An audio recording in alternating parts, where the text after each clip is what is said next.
വേഗം തുറക്കി ചേച്ചി. എന്താ എഴുതിയിരിക്കുന്നത് നോക്കാലോ. തുറക്കാൻ തോന്നുന്നില്ല. കാത്തിരിക്കണ്ടെന്നോ മറ്റോ എഴുതിയിട്ടുണ്ടെങ്കിലോ? അങ്ങനെ എഴുതിയിട്ടുണ്ടെങ്കിൽ ബാക്കി കാര്യം ഞങ്ങൾ ഏറ്റു. ചേച്ചി പൊട്ടിക്ക്. എന്നാ തുറക്കട്ടെ.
എന്ത് വിഡ്ഢിത്തരാ നീ കാണിക്കുന്നത്?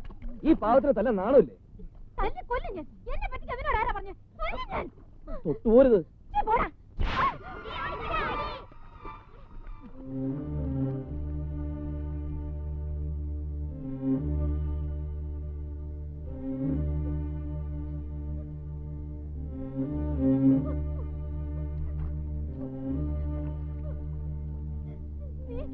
എന്നെ തല്ലിയല്ലേ?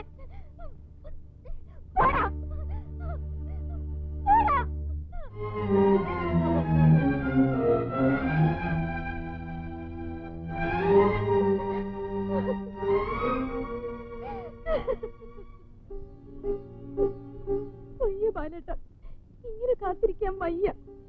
എല്ലാവരും എന്നെ പരിഹസിക്കുന്നു. വയ്യ.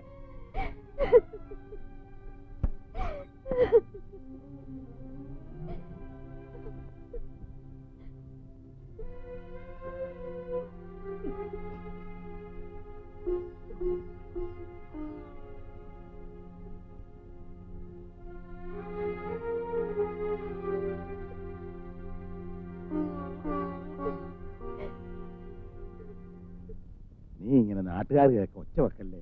ഒച്ച വയ്ക്കല്ല. ഈ നാട്ടുകാരെ മുഴുവൻ വിളിച്ചേർത്ത് ഞാൻ പറയും എന്റെ മോടെ ജീവിതം നശിപ്പിക്കുന്ന ഏട്ടനാന്ന്. ആരാന്റെ മോൾ എങ്ങനെ നശിച്ചാലും ബാക്കിയുള്ളവർക്ക് എന്താ? ഏട്ടനും ഉണ്ടല്ലോ ഒരു മോള്.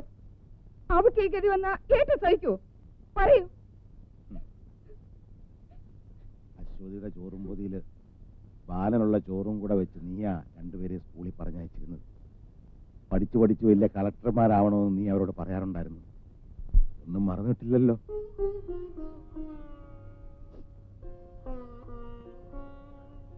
അമ്മയില്ലാതെ വളർന്ന എന്റെ കുഞ്ഞുങ്ങൾക്ക് നീ ഒരു അമ്മയായി. വലിയ വലിയ മോഹങ്ങൾ നീ വെച്ച് പുലർത്തിയപ്പോഴും ഞാൻ അത്രത്തോളം ഒന്നും ആശിച്ചില്ല. നീ തന്നെയല്ലേ അവനെ അവൾക്ക് വേണ്ടി പറഞ്ഞു വെച്ചത്. നിന്റെ വേദന എന്താണെന്ന് എനിക്കറിയാം. അതുപോലെ തന്നെ ചെറിയടുത്ത് തറവാട്ടിലെ എന്റെ വേദന നീയും മനസ്സിലാക്കിക്കൊള്ളാം. മരിച്ചു മണ്ണിടിഞ്ഞു പോയതിനെ കുറിച്ച് ഇനി വേദനിച്ചിട്ടെന്താ കാര്യം? ലീലാവതി,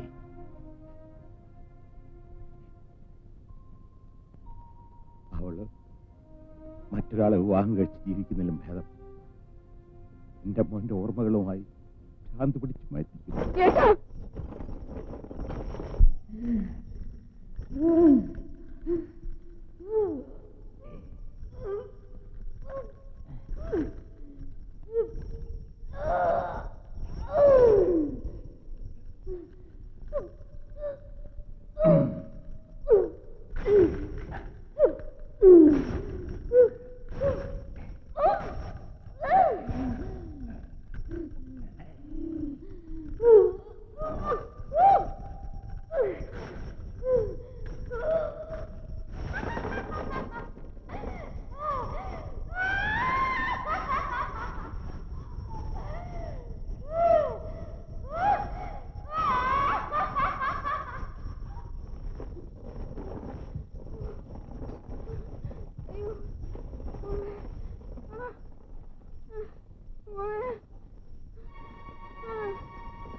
പെണ്ണിന്റെ ജീവിതം നശിപ്പിക്കുന്നത് ഇയാൾ ഒറ്റ ഒരുത്തനാ.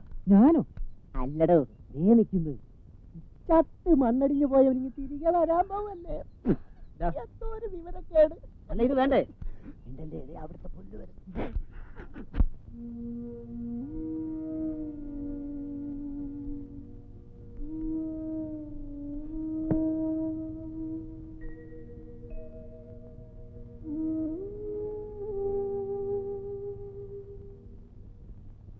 ബാലന്റെ പിറന്നാളിന് ഇനി 7 ദിവസം കൂടി ഉള്ളൂ.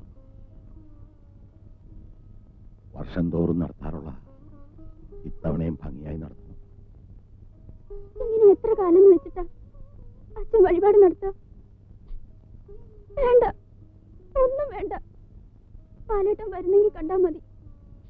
ഈ കാത്തിരിപ്പ പാലേട്ടൻ ഇല്ലാത്തതിനേക്കാൾ കൂടുതൽ ദുഃഖം. നന്നാവാനാ ഞാൻ അവനെ തല്ലിയത്. ആ തെറ്റ് ക്ഷമിച്ച് എനിക്ക് മാപ്പ് തന്ന് അവൻ തിരിച്ചു വരട്ടെ. മോളെ, അച്ഛന്റെ മോനെ കാണണ്ടേ?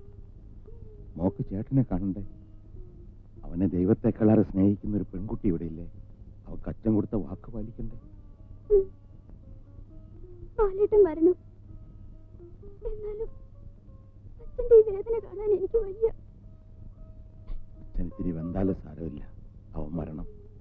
അതിനുവേണ്ടി എത്ര കാരുണ്യമില്ലാത്ത ദൈവമാണെങ്കിലും ശരി, വഴിപാട് നിവേദിച്ച് ആ പാത ഞാൻ മൂടും. അത് കാണുമ്പോ ദൈവം കണ്ണടച്ച് കളയും തോന്നുന്നുണ്ടോ? പ്രാർത്ഥിച്ചു, നീയും പ്രാർത്ഥിച്ചു. ഭാരതപ്പുഴയിൽ ഈ നേരത്തൊരു മുങ്ങിക്കൂടി ഒരു സുഖം തന്നെയാ. പിന്നെ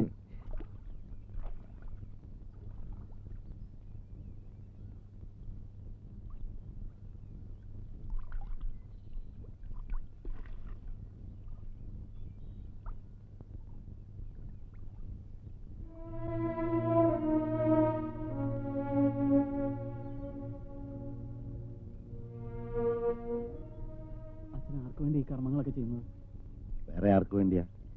അച്ഛൻ മകന് വേണ്ടി കർമ്മമൊന്നും ചെയ്യാറില്ല. പക്ഷെ ഇവിടെ വേറെ നിവൃത്തിയില്ലല്ലോ. അപ്പൊ ബാലൻ ഇന്ന് വരും നാളെ വരും എന്നൊക്കെ പറഞ്ഞ് അച്ഛൻ കാത്തിരിക്കുന്നതോ? ബാലൻ മരിച്ചിട്ടില്ലെന്ന് വിശ്വസിക്കുന്ന ഒരാളെ ഇവിടെ ഉള്ളൂ, അശ്വതി. അവൻ മരിച്ചു എന്ന് അവൾ അറിഞ്ഞാൽ ഈ പുഴയെ ചാടി മരിക്കും. അത് നിനക്കും അറിയാവുന്നല്ലേ. അപ്പൊ എന്റെ കുട്ടിയെ വിശ്വസിപ്പിക്കാൻ ഞാനും അവളുടെ കൂടിയെന്ന് വെച്ചോളൂ. ഇതാരാ? ഞാൻ നമ്മുടെ അയമുട്ടിക്കാട് വീട്ടിൽ താമസിക്കുന്ന ആളാ. ദാസാ, എന്നെ ഇങ്ങനെ ഇവിടെ കണ്ടത് മറന്നേക്ക്.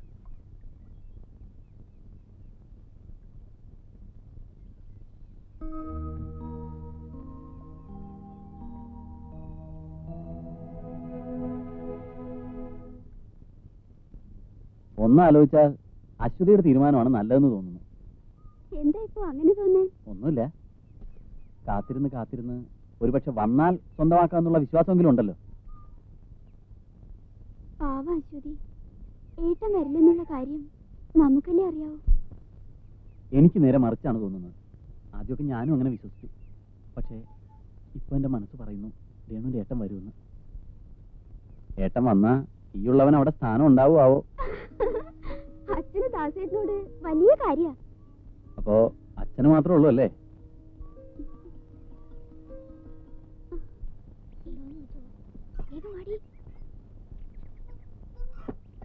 കണ്ണാ, കണ്ണാ. ആഹാ, അശ്വതിയോ? വാ വാ. കുറച്ചു നാളായി ഞാൻ ഇവിടുന്ന് ഒരു മീനെ പിടിക്കണമെന്ന് വിചാരിക്കുന്നു. പെട്ടെന്നെങ്കും കൊടുത്തുന്ന മീനല്ല, പക്ഷെ ഇന്ന് ഞാൻ പിടിക്കും. കൊളുത്തി ഞാൻ പറഞ്ഞില്ലേ ഇന്ന് കൊളുത്തുന്ന്. എത്ര നാളായി നീ എന്റെ കണ്ണും പെട്ടിച്ച് നടക്കുന്നു. അശ്വതിക്ക് മീൻ ഇഷ്ടമാണോ? നിങ്ങളോട് ഞാൻ പല പ്രാവശ്യം പറഞ്ഞിട്ടുണ്ട്, എന്നോട് ഇങ്ങനെ കിന്നാരം പറഞ്ഞ് വരരുത്. അത് കൊള്ളാം. ഇത് കിന്നാരമാണോ? കേട്ടോ അശ്വതി, ഈ നാട്ടിൽ എല്ലാവർക്കും എന്നോട് അസൂയ. അല്ല, അതുണ്ടാവും. ഇവിടെ വന്ന് ഒരു തടിമില്ലൊക്കെ നടത്തി കുറച്ച് കാശൊക്കെ ആകുമ്പോ ആർക്കാ വിരോധം തോന്നാത്തത്?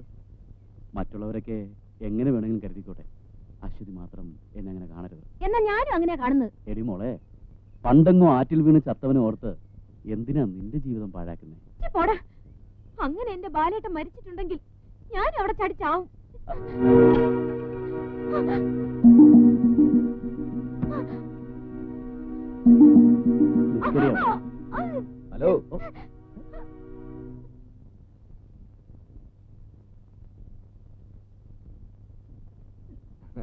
പിന്നെ ഞാനിതൊന്നും കണ്ടിട്ടൊന്നുമല്ല, ചുമ്മാ കണ്ടപ്പോ ചോദിച്ചെന്നുള്ളൂ. എന്താ പ്രശ്നം? ഓ എന്താ പ്രശ്നം? പ്രശ്നമൊക്കെ ഞങ്ങൾ തമ്മിൽ ഓ, തീർത്തോ. നിങ്ങൾ തമ്മിൽ തീർക്കാൻ നിന്റെ അമ്മയുടെ മോളൊന്നും അല്ലത്. കൈനൂറ നീ ആരാ ചോദിക്കാൻ? വിടറായിന്ന് വിടറാ പന്നി.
കളഞ്ഞിട്ട് വാ.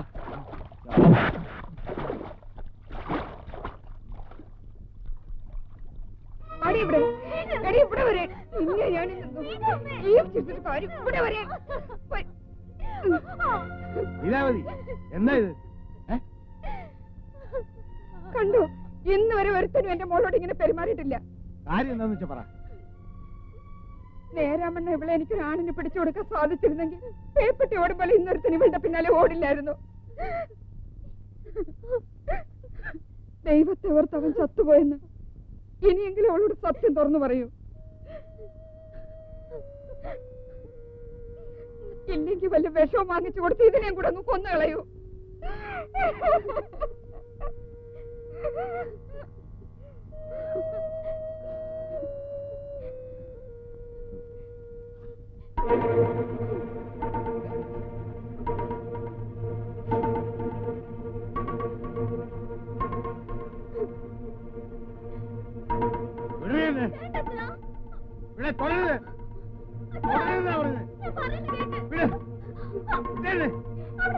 എന്തെങ്കിലും ഞാൻ പറഞ്ഞ അപ്പൊ തുടങ്ങും.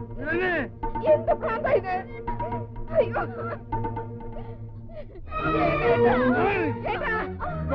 കാണിക്കുന്നേ. വേണ്ട, ഞാൻ എല്ലാത്തിനും കാരണക്കാരൻ. എന്നെ ഒന്ന് കൊന്നതാ. കൊല്ലണേ, വേണ്ട. കൊല്ലണേ.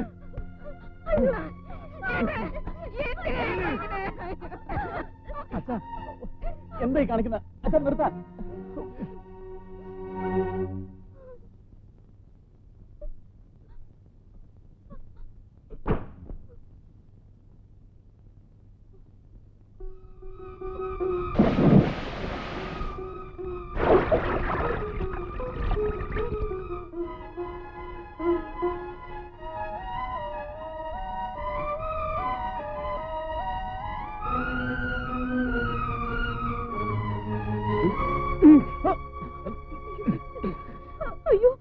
നീ വലിച്ചെറിഞ്ഞത് എന്റെ മോനെയാ.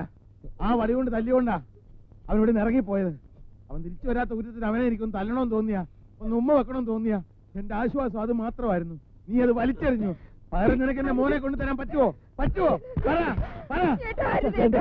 ആരും തടയണ്ട. അന്ന് ഒരടി അടിച്ചപ്പോ എനിക്ക് വേദനിച്ചു, പക്ഷെ ഇപ്പൊ വേദനിച്ചില്ല. ഒരുപാട് നാളെ തടി ബാക്കിയില്ലേ? അടിച്ചോ, അച്ഛന്റെ ബാലനെ വേദനിക്കില്ല അച്ഛാ. അടിച്ചോ, എത്ര വേണമെങ്കിലും അടിച്ചോ. ബാലനോ? ബാലൻ, അച്ഛന്റെ ബാലൻ.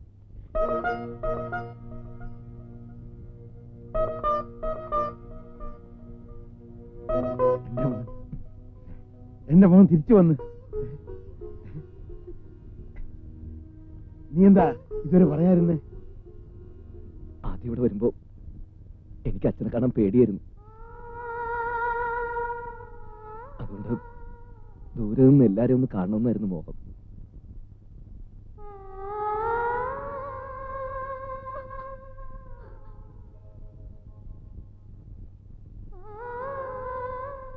പക്ഷേ മകന് വേണ്ടി കാത്തിരിക്കുന്ന ഒരച്ഛന്റെ സ്നേഹം ഞാൻ നേരിൽ കണ്ടു. ഒരു പെങ്ങൾക്ക് ഏട്ടനോടുള്ള സ്നേഹവും ഞാൻ കണ്ടു. എനിക്ക് വേണ്ടി കാത്തിരിക്കുന്ന അശ്വതി, അവളുടെ സ്നേഹവും ഞാൻ കണ്ടു. മതി, എനിക്ക് സന്തോഷമായി.